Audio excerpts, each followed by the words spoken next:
कछुक निंदय कछुक सुदय, रास को सुख लियो या विधय। जागने को जागते सुख, ए लीला सुख क्यों कहो या मोख। ए लीला सुख क्यों कहो या मोख। जागरी में लीला धाम जाहिर।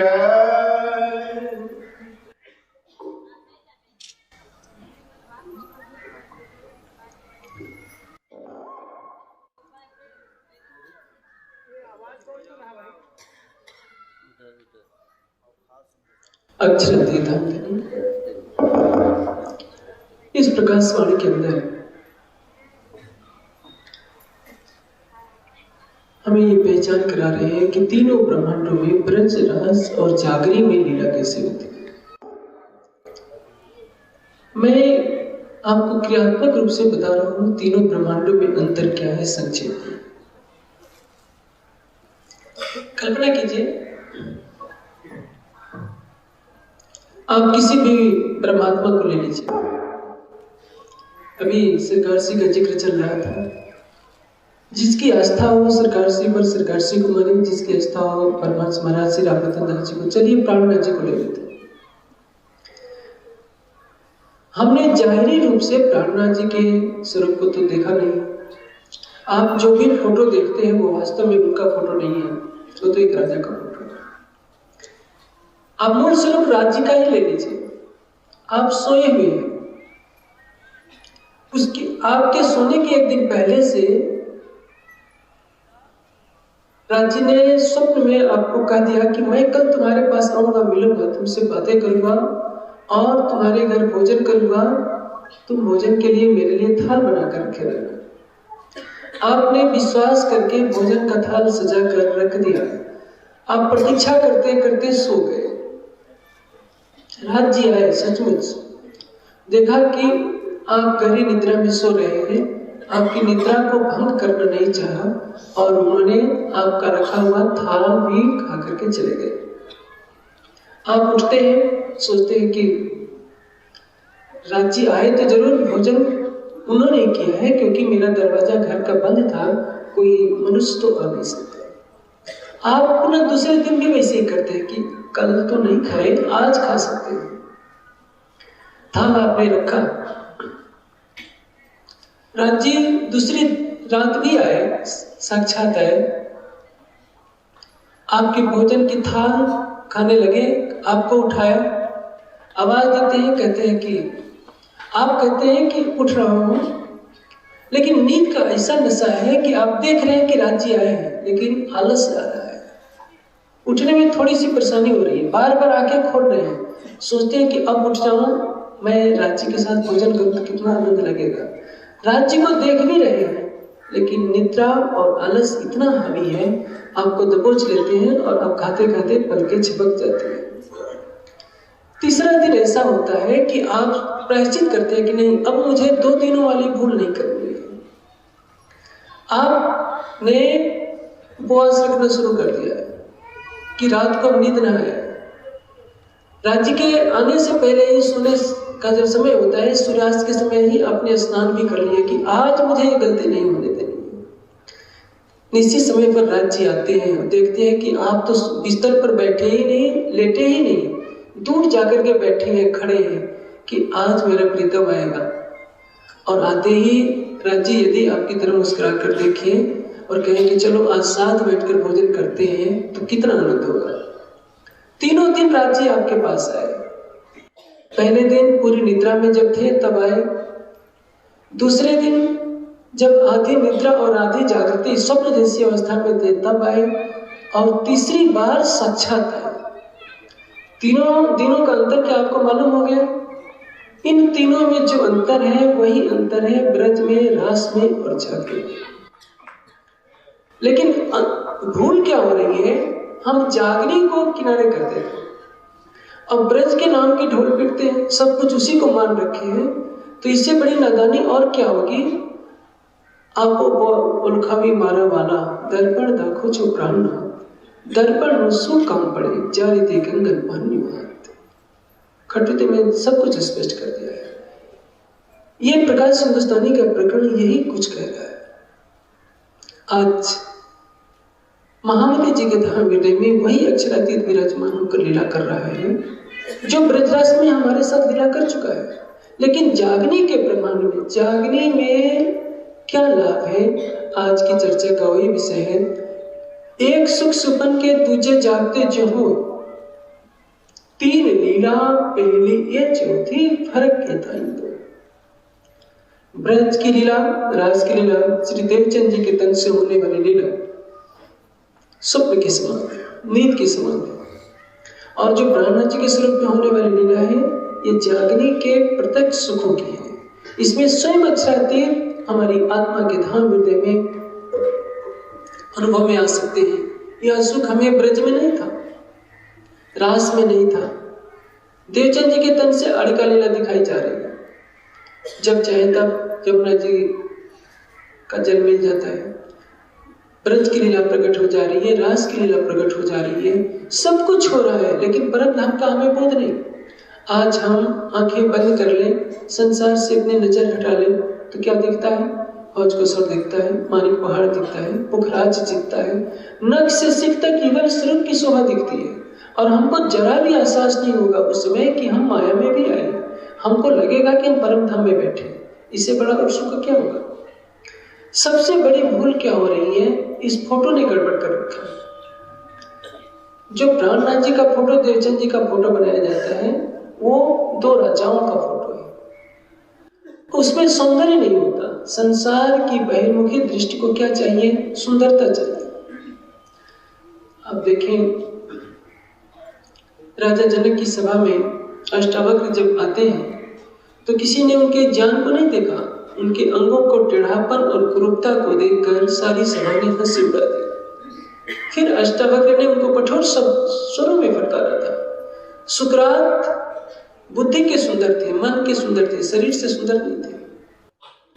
यदि कोई सौंदर्यशाली व्यक्ति सामने आता है तो नजरें बरबस से टिक जाती है। कृष्ण का सौंदर्य अप्रतिम है। उनकी मनोहारी लीला सबको मनमुक्त कर लेती है। लेकिन मिहिराज और श्री देवचंद जी के तन से जो लीला होती है, उस पर एक पर्दा है। वह लीला 40 वर्ष के पश्चात शुरू होती है। उस तन की एक मर्यादाएं हैं। वो श्री कृष्ण की तरह नटखट नहीं बन सकते, क्योंकि उनको परम धाम का ज्ञान देना है। हाँ, उस तन में बैठे हुए जो स्वरूप को पहचानेगा, वो यहीं बैठे बैठे परम धाम के 25 पक्षों में भ्रमण करेगा। और उसको मालूम होगा कि जो मूल मिलावे में बैठा है वही जो ब्रज में लीला कर चुका है, रास में लीला कर चुका है, इस जागनी ब्रह्मांड में महामती जी के धाम हृदय में विराजमान होकर लीला कर रहा है। लेकिन आम सुंदर साथ जब फोटो को देखता है तो उसकी आस्था पर बहुत गहरा आघात लगता है। वो प्राणनाथ जी का फोटो देखकर, देवचंद जी का फोटो देखकर यही मानता है सामान्य रूप से कि कोई महान पुरुष हो सकते हैं, संत पुरुष हो सकते हैं, परमात्मा तो नहीं हो सकते। इसलिए स्वरूप की पहचान आवश्यक है, और उस स्वरूप की पहचान होगी बाण के द्वारा। यदि हम इस जागरण लीला में वास्तव में जागृत हो जाते हैं तो सोचेंगे कि हम जागनी लीला में हमें कितना बड़ा सौभाग्य मिला है। जागनी लीला की मतलब क्या है?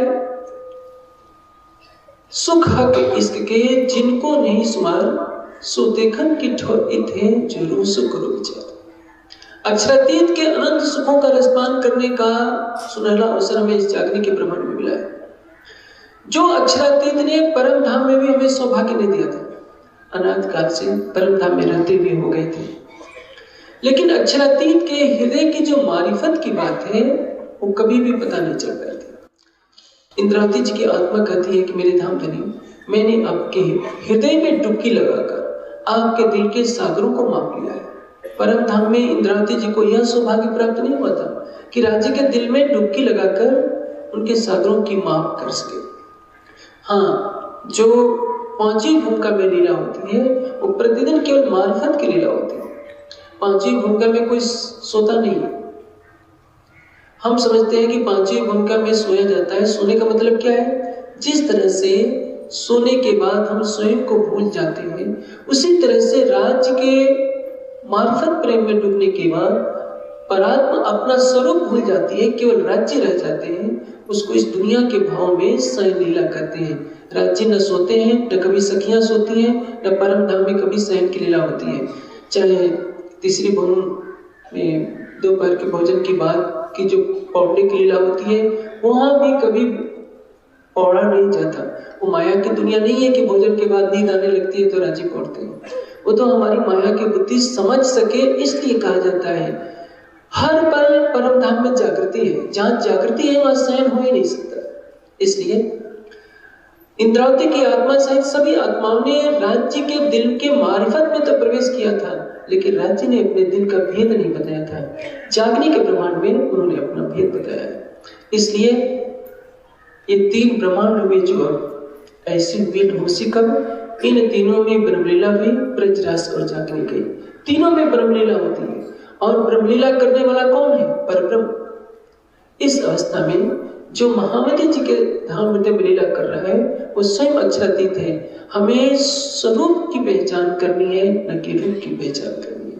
हम देखते हैं कि देवचंद जी का 70 साल का फोटो है, महाराज जिनको हम प्राणनाथ कहते हैं। हमने शरीर महाराज के तन को प्राणनाथ माना, ये भूल है। महाराज के तन में जो लीला किया कर रहा है वो हमारा प्राणनाथ है। आज भी वह तन घुमट जी में समाधि अवस्था में, ध्यान अवस्था में बैठा है। इंद्रावती की आत्मा जैसे जागने की लीला में परम धाम की आत्माओं को जागृत करते हुए आनंद का अनुभव करते थे। आज वह इंद्रावती जी की आत्मा, जिनमें पांचों शक्तियां विराजमान, आज भी हैं। ध्यान अवस्थित में मूल स्वरूप की तरफ केंद्रित है। परम धाम की सभी आत्माएं जागृत होकर उनके चरणों में पहुंचती हैं। यदि हम लीला को नहीं समझेंगे, लीला करने वाले स्वरूप को नहीं समझेंगे, केवल फोटो के आधार पर मूल्यांकन करेंगे कि ये फोटो तो ऐसा है, जो फोटो समाज में प्रचलित है वो तो नकली राजा का फोटो दे दिया गया है। हम वाणी समझेंगे तो प्राणनाथ जी को समझेंगे। श्री कृष्ण जी की पहचान करनी हो आज के समय में तो हमें गीता और भागवत को देखना पड़ेगा। योगेश्वर श्री कृष्ण की बात कर रहा हूं। मर्यादा पुरुषोत्तम राम को देखना है तो रामायण की तरफ चलना पड़ेगा। वैसे ही यदि अक्षरातीत को समझना है, प्राणनाथ जी को समझना है, तो प्राणनाथ जी की वाणी से समझना पड़ेगा। हम फोटो से प्राणनाथ जी की पहचान नहीं कर सकते। इसलिए जो समाज में भूले हुए, उसका परिणाम यह हुआ कि आज प्राणनाथ जी को एक संतों, कवियों, महापुरुषों की पंक्ति में खड़ा कर दिया जाता है। और ऐसा करने वाले सामान्य व्यक्ति नहीं होते, समाज के जो नेतृत्व वर्ग है उन्हीं से ही भूल हो रही है। प्रकट वाणी की ये अंतिम 2 चौपाइयां क्या कह रही हैं कि जागनी में लीला धाम जाहिर। इस जागने लीला में हमारा परम धाम का ज्ञान संसार में प्रकट हो गया है, जो ब्रज में प्रकट नहीं था। ब्रज में तो गोपियों को पता भी नहीं था हम कौन हैं, कहां से आए हैं। रास में इतना पता चल गया था कि हम प्रियतम के अर्धांगिनी हैं और जो हमारा प्रियतम है सर्वशक्तिमान है, सकल गुण निधान है, लेकिन हम कहां से आए हैं ये पता नहीं था। इस जागनी ब्रह्मांड में परम धाम का भी पता है, ब्रज का भी पता है, रास का भी पता है, 25 पक्षों का पता है, अष्टपैर की लीला का पता है, लेकिन उनको पता चलेगा जिन्होंने इस माया के पर्दे को हटाने में सफलता प्राप्त की। यदि हम प्रेम की परीक्षा में सफलता प्राप्त नहीं करते हैं, उत्तीर्ण नहीं हो पाते हैं, फेल हो जाते हैं, तो परिणाम क्या होगा? हमारी दृष्टि माया की तरफ पड़ी रहेगी और परम धाम में जो जागने की लीला के पश्चात हंसी की लीला होगी उसमें भी हम कहीं न कहीं फिसट्टी हो जाएंगे। इंद्रावती जी की आत्मा के द्वारा धाम धनी एक बात कहलवा रहे हैं, निशान हृदय लिए चित्त धर।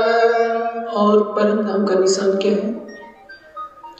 परम धाम के 25 पक्षों की आज शोभा हर सुंदर साथ ने ज्ञान दृष्टि जानी है और किसी किसी ने चितौनी में अनुभव के द्वारा भी पता कर लिया है। किरण महल कैसा है, पुखराज पहाड़ कैसा है, मानिक पहाड़ कैसा है। आज हम अपनी आत्मा के हृदय की बात करते हैं, परात्मा के हृदय की बात करते हैं, राज्य के हृदय में उमड़ने वाले अनंत सागरों की बात करते हैं। हम आज सागरों की विवेचना करते हैं, किसके द्वारा? स्वयं अक्षरातीत ने महामती जी के धाम हृदय से ये सारी बातें कहला दी है। जो कभी खुल करके नहीं कहा था, अपने हृदय का भेद कभी नहीं कहा था, वह हृदय का भेद तारतम का तारतम खिलवत परिक्रमा सागर सिद्धार्थ के अंदर कह दिया है। इसलिए हमें जब ब्रज की लीला की याद आती है तो सोचते हैं कि हम जागनी लीला में कितने दुखी हैं। गरीबी का कष्ट हो जाता है, रोग आ जाता है तो कष्ट होता है। जब हम देखते हैं कि राज्य नहीं दिखाई दे रहे हैं तो हमको बहुत परेशानी होती है कि ब्रज में तो हमारे साथ श्री कृष्ण के रूप में थे, रास में थे, जागनी में राज्य हमारे साथ नहीं है। ब्रज और रास में इतना ही अंतर था कि वह स्वरूप एक तन के अंदर था और वह तन हमें दिख रहा था। जागनी के ब्रह्मांड में दो स्वरूपों के द्वारा यह सौभाग्य प्राप्त दिया गया, देवचंद जी के तन के द्वारा और श्री महाराज के तन के द्वारा। लेकिन सुंदर साथ में जैसे जैसे जागनी का प्रकाश फैलता गया वो दोनों तन भी हो गया। यदि कल्पना कीजिए 5000 की संख्या थी, जब सुंदर साथ ने पहचान कर ली उनकी, तो उनका अंतर्धान होना किसी को सहन नहीं हुआ और अधिकतर सुंदर साथ ने अपना जीवन, कुछ ने तो तन छोड़ दिया, 24 सुंदर साथ ने तन छोड़ दिया। उसके बाद भी जो सुंदर साथ तन को रख सके उनका मन किसी में लग नहीं सका। जब छत्रसाल जी को श्री जी ने नेतृत्व दिया, भैया सीताराम जी को उन्होंने कहीं और भेजा, नेपाल में किसी को भेजा, केसर भाई को भेजा, मुकुंद दास जी भी पन्ना जी छोड़कर उदयपुर चले गए, लालदास जी कुछ समय के पश्चात उन्होंने भी तन छोड़ दिया। अधिकतर ब्रह्मणियों ने देर सवेर तन छोड़ दिया। जागने का जितना उत्साह पहले था उतना उत्साह नहीं रहा, क्योंकि धाम देने के अंतर्धान लीला को सहन करना सबके लिए संभव नहीं था। अब यदि हम तारतम वाणी के प्रकाश में देखें तो स्थिति कुछ विलक्षण है। आप ब्रज की तरफ चलिए, श्री कृष्ण बछड़े लेकर के जाते हैं चलाने के लिए। कलश की वाणी में स्पष्ट दर्शाया है कि जब तक श्री कृष्ण जी घर नहीं लौट आते हैं तब तक गोपियां तड़पती रहती हैं। एक एक दिन लगता है कि वर्ष बीत जाए, आंखों से दूरी बनी रहती है। रास में भी पल भर के लिए जुदाई हो जाती है तो सखियों को लगता है कि प्राण छूट जाएगा। आज अक्षरातीत ने वाणी के द्वारा हमें उस स्तर पर पहुंचा दिया है कि 24 घंटे राज्य हमारे लिए उपलब्ध है। इन गुनहगारों के दिल को अर्ज कर बैठे मेहरबान, हम झूठ बोलते हैं, राज्य कहते हैं माफ करो। हमारे पास राग द्वेष होते हैं, झगड़े करते हैं, कटु वचन बोलते हैं, किसी का हृदय दुखाते हैं, तो भी राज्य कहते हैं क्षमा करो। ये बेचारे कुछ नहीं समझ रहे हैं, इनके तनों में परम धाम की आत्माएं हैं। और जब हम अपनी आंखें बंद कर सबसे अपना हृदय मोड़ लेते हैं, सवेरे का समय हो, मध्य रात्रि का समय हो, दोपहर का समय हो, जैसे ही हमने आंखें बंद की, युगल स्वरूप सहित पूरा परम धाम हमारी आत्मा के धाम हृदय में दर्शन देने लगते हैं। तो आप बताइए, ब्रज की लीला बड़ी हुई कि रास की लीला बड़ी हुई कि जागने की लीला बड़ी हुई? हम तो जानते नहीं, हम अपने दुखों का रोना रोते हैं। आज हमारे पास मकान नहीं है, हमारा बुढ़ापा आ गया, ये कष्ट तो ब्रज में ही थे। कह सकते हैं कि इस राज्य की कृपा से ब्रज में ये सब कष्ट नहीं था, मैं मानता हूँ, लेकिन इन कष्टों से ही तो आपको ठोकर लगेगी। यदि आपको सारे सुख दे दिए जाए तो आप व्यस्त नहीं, महाव्यस्त हो जाएंगे। आपको इस देश का प्रधानमंत्री बना दिया जाए तो कहेंगे कि क्या करें, सारी दुनिया की जिम्मेदारी मेरे पास है, इतने राजदूतों से बात करनी है, इतने प्रधानमंत्रियों से बात करनी है, हम चितवनी के लिए समय नहीं दे सकते। इसलिए राज्य कहते हैं दुख न देव फूल पाखड़ी देखो शीतल नयन, उपजाए सुख सबो उनको बुलाओ मीठे बैल। लेकिन जब तक मैं तुमको दुख नहीं दूंगा तब तक तुम्हारा जीव माया को छोड़ना ही नहीं चलेगा। इसलिए तुम्हारी आत्म जागृति के लिए, तुम्हें परम धाम के सुखों का एहसास कराने के लिए कि मैं तुम्हारे साथ पल पल हूं, तुमको माया में दुख दिखाता हूं, दुख भुगाता नहीं। तुम मेरी प्राणेश्वरी हो, प्राण वल्लभा हो, तुम मुझको प्राणेश्वर कहती हो, प्राण वल्लभ कहती हो, तो मैं तुमको प्राणेश्वरी कहता हूँ, अर्धांगिनी कहता हूँ, प्राण वल्लभा कहता हूँ। भला मैं तुमको दुखी क्यों कर सकता हूँ? लेकिन वहां का सुख देने के लिए तुम्हारा ध्यान इधर से हटे। मैं यही कारण है कि तुमको कुछ न कुछ दुख की एक झलक दिखाता हूं। कल्पना कीजिए, एक छोटा बच्चा है, बिच्छू जा रहा है, बच्चा भाग करके उसको पकड़ने के लिए जाता है। माँ दूर से आवाज लगा रही है कि बेटे उसको मत पकड़ना, मत पकड़ना। वो मानता ही नहीं है। कई बार कहने पर भी नहीं पकड़ता तो क्या करेगी माँ? दौड़ते हुए आएगी और सबसे पहले प्रसाद के रूप में कसकर चांटा मारेगी कि मेरे कहने पर तू इस बिच्छू को पकड़ने, मेरे मना करने पर भी क्यों पकड़ रहा था? आपका बच्चा रोने लगे, कहे कि तुमने क्यों मारा? तो माँ कहेगी कि इसलिए मारा कि मारना ही मुझे जरूरी था, नहीं तो तू बिच्छू को पकड़ता और बिच्छू डंक मारता और तू चिल्लाता, तुम्हारे लिए खतरा होता। यही बात है। राज्य हमको परम धाम का सुख देना चाहते हैं, इसलिए हमको दुख देते हैं। दुख देते नहीं है, दुख दिखा देते हैं। इंद्रावती जी कहती हैं, दुख रे प्यारो मेरे प्राण को, सो में छोड़ियो क्यों कर जाए। कल्पना कीजिए, यदि मिराज हफ्से में नहीं जाते तो क्या वो श्रीराज कहला सकते थे? यदि लालदास जी वैसे ही अरबपति बने रहते तो वो पोरबंदर में ही रह जाते। वो कभी श्री जी के साथ छाया की तरह नहीं रहते और उनके नाम के आगे महामती लालदास नहीं कहा जा सकते थे। जिसके साथ जो भी होता है, यदि हमें दुख होता है तो समझ लीजिए कि इसमें भी राज्य की रजा है। कहत कहलावत तुम्हें, करत करावत तुम। जो कुछ हुआ है ठीक हुआ है, जो होने वाला है वो भी ठीक होगा, और जो वर्तमान में हो रहा है वो भी ठीक हो रहा है। राज्य स्वप्न में भी ना हमें दुख दे सकते हैं, ना हमें किसी भी प्रकार से किसी के कष्ट का एहसास होना देना चाहते हैं, लेकिन हम अक्षरातीत की लीला को नहीं समझना चाहते। वाणी ये कह रही है कि इस जागनी लीला में सारे परम धाम के निशान यानी स्वरूप शोभा 25 पक्षों की उजागर हो चुकी है। तब उपजो आनंद है सब करार। आनंद कब पैदा होगा? जब हमारे अंदर परम धाम का आनंद प्रकट हो जाए। आपको सारी पृथ्वी का राज्य अकेले दे दिया जाए, चक्रवर्ती सम्राट, एक राष्ट्रपति नहीं, दुनिया में जितने भी देश हैं सबके राष्ट्रपतियों का भी अध्यक्ष आपको बना दिया जाए, तब भी आप चिंता से, शोक से रहित नहीं हो सकते। मृत्यु और बुढ़ापे से, रोग से, किसी भी तरह से आप मुक्त नहीं हो सकते। लेकिन यदि आपको कुछ न दिया जाए, एक झोपड़ी भर दे दी जाए और आपके हृदय मंदिर में प्रीतम की छवि मुस्कुराती हुई दिख जाए, तो इससे बड़ा सुख और कुछ नहीं होगा। इस जागने लीला में धाम धनी ने यही किया है, यही बैठे बैठे हमारी सुरता को 25 पक्षों में घुमाया है। सुख और दुख किसको कहते हैं? आत्मा का विषय है आनंद, सुख और दुख अंतःकरण का विषय है। जैसे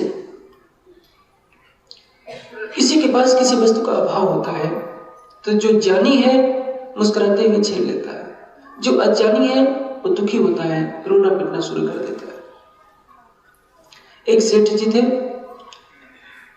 धीर गंभीर, उनका मुनीम कहता है एक दिन आकर, सेठ जी आज 10 लाख रुपए का घाटा हो गया। सेठ जी ने कहा कि कोई बात नहीं, आप अपना काम कीजिए। दूसरे दिन मुनीम आकर कहता है कि सेठ जी आज 50 लाख का लाभ हो गया है। सेठ ने पुनः उत्तर दिया, मुनीम जी कोई चिंता की बात नहीं है, आप जाइए अपनी कुर्सी पर अपना काम कीजिए। तीसरे दिन कहता है कि सेठ जी आज 1 करोड़ का लाभ हो गया। सेठ जी ने कहा कि कोई बात नहीं, चलता रहता है। उसको रहा नहीं गया। कहता है कि सेठ जी जब मैंने कहा कि 10 लाख का घाटा हुआ है, आपको जरा भी कष्ट नहीं हुआ, और 2 दिन से मैं कह रहा हूं कि आपको इतना इतना लाभ हुआ है, फिर भी आपके चेहरे पर कोई खुशी नहीं हो रही है, आपके चेहरे पर मुस्कुराहट नहीं आ रही है। सेठ जी कहते हैं कि देखो ये व्यापार है, व्यापार में कभी लाभ होता है, कभी घाटा होता है। यदि मैं घाटा होने से दुखी हो जाऊं और लाभ होने से उछलने कूदने लगूं तो मैं व्यापार नहीं कर सकता। जीवन भी एक व्यापार है, आपको सुख दुख अवश्य भोगना पड़ेगा, क्योंकि आपके जीव से कुछ शुभ कर्म होंगे, कुछ अशुभ कर्म होंगे। उसके बदले सुख भी भोगना पड़ेगा, दुख भी भोगना पड़ेगा। जो सुख और दुख के द्वंद में उलझा रहेगा वो परम तत्व को नहीं जान सकता। पहले जब एसी नहीं थे तब भी तो गुजारा होता था, जब पंखा नहीं होता था, हाथ के पंखे से, आप अष्टपहर की लीला में पढ़ेंगे, सुंदर साथ हाथ के बड़े बड़े पंखे लिए रहते हैं श्री जी के दरबार में, सब पंखा चलते हैं। बड़े बड़े चक्रवर्ती सम्राटों के समय में भी पंखे की खोज नहीं हुई थी, हाथ से रस्सी के द्वारा कुछ पंखे बनाए गए थे, क्योंकि उसमें विद्युत का आविष्कार था ही नहीं। तो क्या तब गुजारा नहीं था? आज ये गरीब भी चाहता है कि मेरे घर में कूलर तो फिसड्डी आजकल मान लिया जाता है, कूलर तो बहुत गरीब ही लगाएगा, हर कोई एसी की कामना करता है। हम जितनी सुविधाएं बढ़ाते जाते हैं उसमें हम सुख या दुख मांगते हैं। धन से सुविधाएं बढ़ सकती हैं, हम सुख की अनुभूति कर सकते हैं, शाश्वत सुख की अनुभूति नहीं कर सकते। जो क्षणिक सुख होता है इंद्रियों और अंतःकरण का विषय होता है, जो शाश्वत सुख है उसको आनंद कहते हैं और वो आत्मा का विषय है। जब तक परम धाम की शोभा आपके हृदय मंदिर में नहीं आएगी, जब तक आप नख से सिर तक राज्य की शोभा को नहीं देखेंगे, तब तक आप यह नहीं कह सकते हैं कि मुझे आनंद आ गया है। इधर से नजर हटाकर उधर करनी होगी, इसको कहेंगे आनंद। प्रकाश हिंदुस्तानी की टीका आपके घर कर्णों में पहुंच चुकी है। 5 दिन केवल प्रकाश की चर्चा हुई, ताकि सुंदर साथ अपने घर ले जाकर प्रकाश की टीका का अवलोकन करें। प्रकाश गुजराती भी है, प्रकाश हिंदुस्तानी भी है। अगले बड़ोदरा के कार्यक्रम में कलश गुजराती, कलश हिंदुस्तानी दोनों की टीकाएं मिल चुकी है। दोनों की टीकाएं आपको मिल जाएगी, क्योंकि उनकी भी टीका हो चुकी है।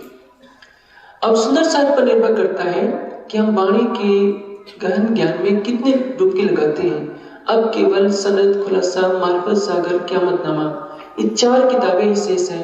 धामधनी की कृपा रहेगी, आने वाले समय में इन चारों की भी व्याख्या उनके चरणों की छत्र छाया में हो जाएगी। सुंदर साथ को एक तरफ माया के सुख खींच रहे हैं, दूसरी तरफ ब्रह्मवाणी का ज्ञान और राज्य का प्रेम आपको बुला रहा है कि संसार के उत्तरदायित्वों को पूरा करते हुए भी आप अपनी नजर इधर से हटाकर परम धाम की तरफ कीजिए। ले नजरो लीला नित्य विहार, हम अपनी अंतर्दृष्टि में परम धाम की लीला को बसाएं। ले नजरो लीला नित्य विहार, हम परम धाम में कैसे लीला करते हैं, पल पल उनकी सानिध्यता का अनुभव करें, इसको कहते हैं जागने।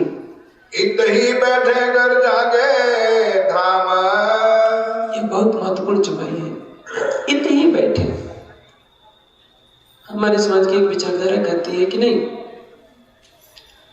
हमें परम धाम में हम परम धाम में ही बैठे हैं। बिल्कुल सही है, परम धाम में तन से बैठे हैं, चेतना से नहीं बैठे हैं। वैसे वहां जड़ शब्द नहीं है, लेकिन लीला की क्रियाशीलता नहीं है, क्योंकि हमारे परात्म की जो क्रियाशीलता थी वह आत्मा के रूप में इस खेल में आ चुकी है। यदि हम परम धाम से चितवनी करें, परम धाम में चितवनी करने की क्या आवश्यकता है? वहां दौरान जी सामने बैठे हैं। चितवनी तो तब की जाए जब हमको हमें दिखाई नहीं देते हो। इस खेल में आए हैं तो न हमें बाहर की आंखों से दिखाई दे रहे हैं, न अंतर की आंखों से दिखाई दे रहे हैं। तो राज्य के दर्शन का सौभाग्य हमें जागने ब्रह्मांड में मिल सकता है और समय में मिल सकता है, क्योंकि हमारी बाह्य आंखों के सामने राज्य दिखाई नहीं पड़ रहे हैं, तो हम अंतर की आंखों से देखने का प्रयास कर रहे हैं। और आत्म को आत्म देखिए तब टल से उल्टो फेर जी। हमारी आत्मा परात्म को देखेगी, हमारी आत्मा युगल स्वरूप को देखेगी, हमारी आत्मा परम धाम को देखेगी। राज्य के सामने हमारी परात्मा बैठी है, न तो राज्य को देख पा रही है, न अपने को देख पा रही है, और न 25 पक्षों को देख रही है। ऐसा खेल दिखाया जो मांग लिया है हम, अब कैसे मैं अर्ज करूं, कहोगे मांगे तो। बैठी हूं कदम तले के, मैं आपके चरणों में बैठी हूं, लेकिन न मैं आपसे बोल पा रही हूं, न कह पा रही हूं। तो जो बोलने की सामर्थ्य नहीं रखती, सोचने की सामर्थ्य नहीं रखती कि मैं कहाँ हूं, चितवनी कहां से करेगी, लेकिन इसलिए चितवनी होगी काल माया के ब्रह्मांड में, इस जागने लीला में, और यहीं से बैठे बैठे हम अपनी आत्मा के धाम हृदय में जगेंगे। आज से कुछ 100 वर्ष पहले परमहंस गोपाल मणि जी महाराज हुए, बाबा दयाराम जी हुए, उसके पश्चात और कई ब्रह्मनियों ने यहां बैठे बैठे परम धाम को देखा। वाणी कहते हैं कि पौड़े वेले जागसी वेले, साथ आए हैं तो साथ ही जाएंगे, परात्म में सभी साथ जाएंगे। तो जो 100 साल 150 200 साल पहले परमहंस गोपाल मणि जी महाराज जागृत हो गए, तो परम धाम में वो जग जाएंगे तो शेष पर तो फरामोशी का पर्दा रहेगा। इसलिए इतही बैठे घर जागे धाम का मतलब क्या होता है? यहीं बैठे बैठे हमारी आत्मा परम धाम के 25 पक्षों को देखेगी। इसको कहते हैं आत्मा की जागनी। आत्मा का दिल ही यहाँ धाम है। आत्मा के धाम, आत्मा के हृदय को अक्षरातीत ने धाम बना करके यहाँ बैठक की है।